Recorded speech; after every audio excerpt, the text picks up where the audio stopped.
Eldar, who's a political analyst and contributor to Haaretz.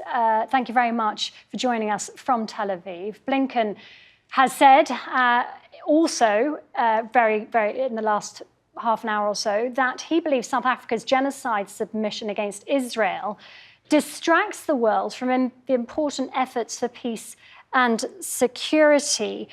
What I wanted to ask you was, what do you make of those comments? What do you think about America's stance on this ICJ case, almost dismissing it before it's even begun?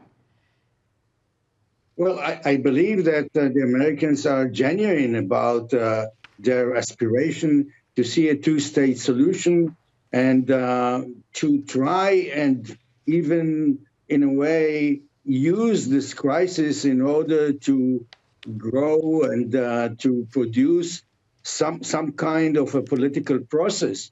But there are two problems. One is that Israel, the Israeli public, is not ready to talk to anyone on the other side. As Netanyahu said, there is no difference between the Fatah, the PLO, the PA, and the Hamas.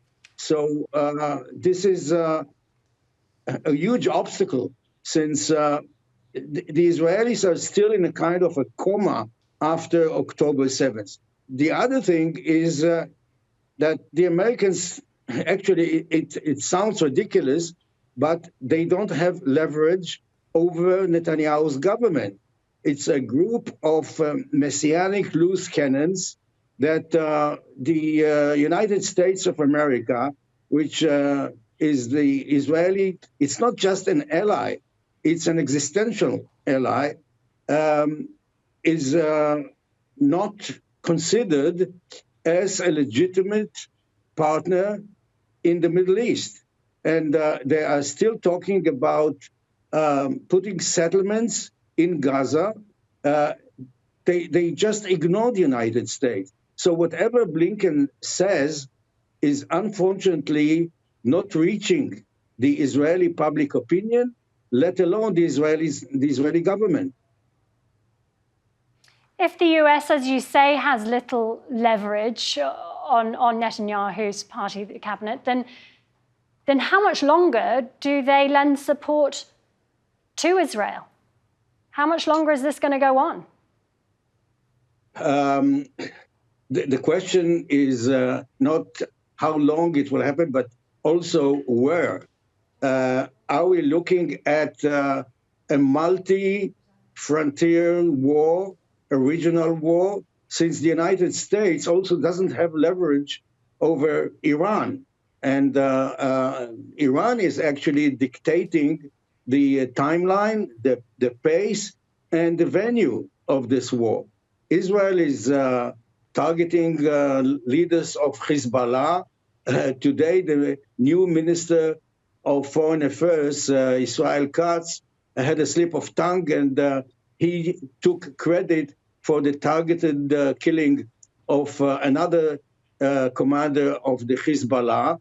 And we are pushing the Hezbollah to the edge. And the question is whether Iran is interested. Iran is also, we have to put into the equation also China and Russia, whether they are interested in expanding the war in Gaza to other frontiers, and how long also can Israel keep 150,000 civilians as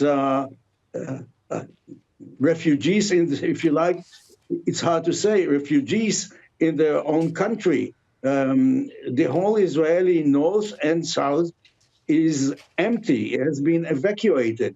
It costs a fortune to the government. Today, the Prime Minister was discussing opening up the 2024 budget, and probably they will have to find the resources for another $50 billion.